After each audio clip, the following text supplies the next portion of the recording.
Hey, so I'm going to assume that you know the purpose of the SM2 algorithm, and in this video we are going to be looking at the details. So we can see here that the SM2 algorithm takes in 4 inputs, the first one of which is Q.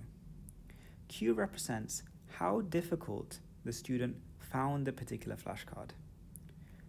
So there are 6 possible values this can be, ranging from 0 to 5. So if the student inputs a value of 0, then they had complete failure to recall the information. Meanwhile, if they input a value of 5, it was a correct response with perfect recall. Now note this is a subjective input, in that it's not calculated by a computer, but rather the student just inputs how they felt they did in recalling the information. We can split it into 2 categories, from 0 to 2 and from 3 to 4, where 3 to 4 is a correct response because the student did not need to look at the correct answer. They were successfully able to recall it, regardless of how much effort was used to recall. We can see that 3 is a significant effort, while 5 is with no hesitation. Similarly, we have 0 to 2, where the student was not able to recall the information, but then it is split further into how they felt when they actually viewed the correct answer.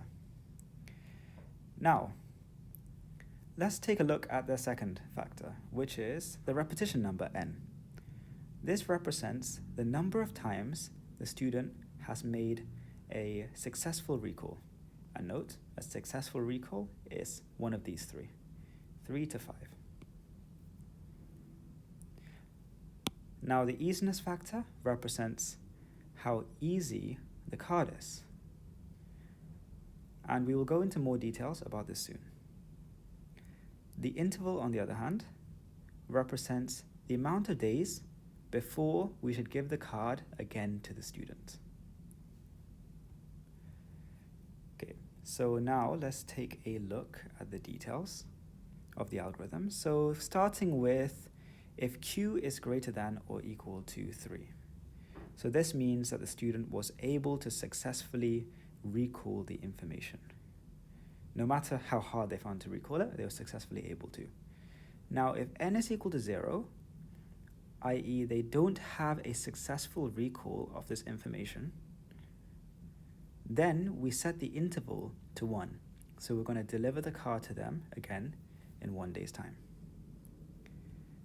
Now, if n is equal to 1, i.e. they have successfully recalled the card once before, then we set the interval to 6 days. We will give them the card again in 6 days' time. Now, in all other cases, if the number of successful recalls is 2 or above, then we are going to multiply I, which again is a number of days before the card is given to the student. Now, this is a previous value of I, by the easiness factor. So let's talk about the easiness factor for a second.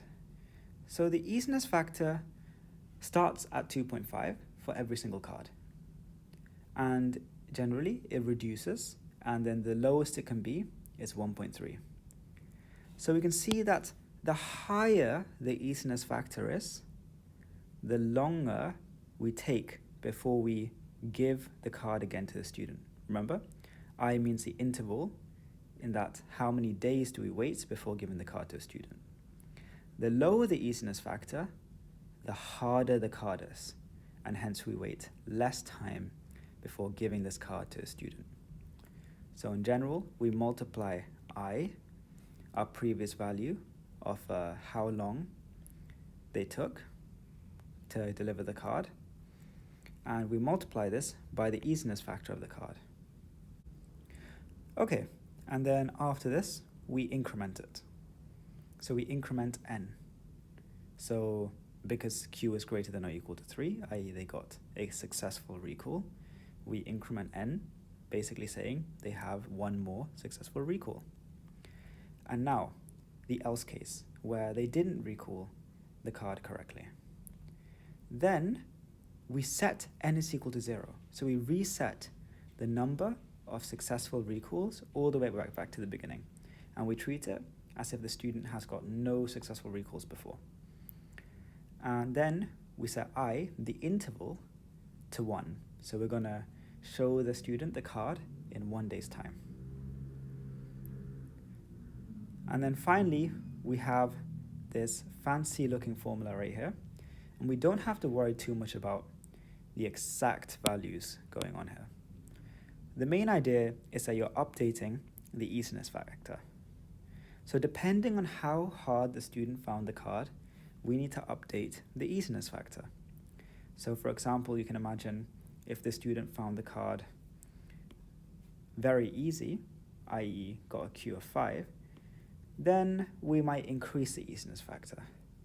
Meanwhile, if the student found the card very hard, they got a value of 0, then we would reduce the easiness factor.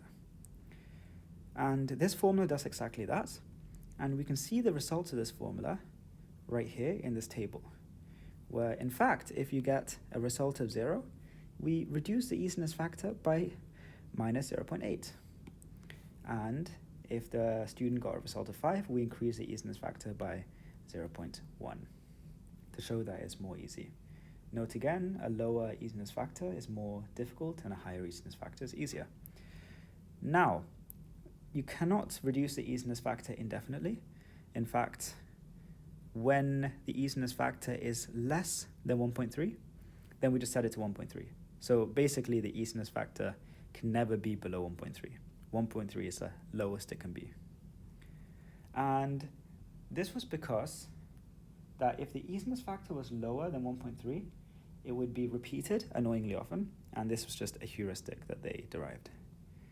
And then finally, we return the new value of the number of successful recalls, the new value of the easiness factor, and the new value of the interval. So yeah, that's a summary of the SM2 algorithm. I hope you enjoyed. I'll put a few links and resources in the description, and thank you for watching.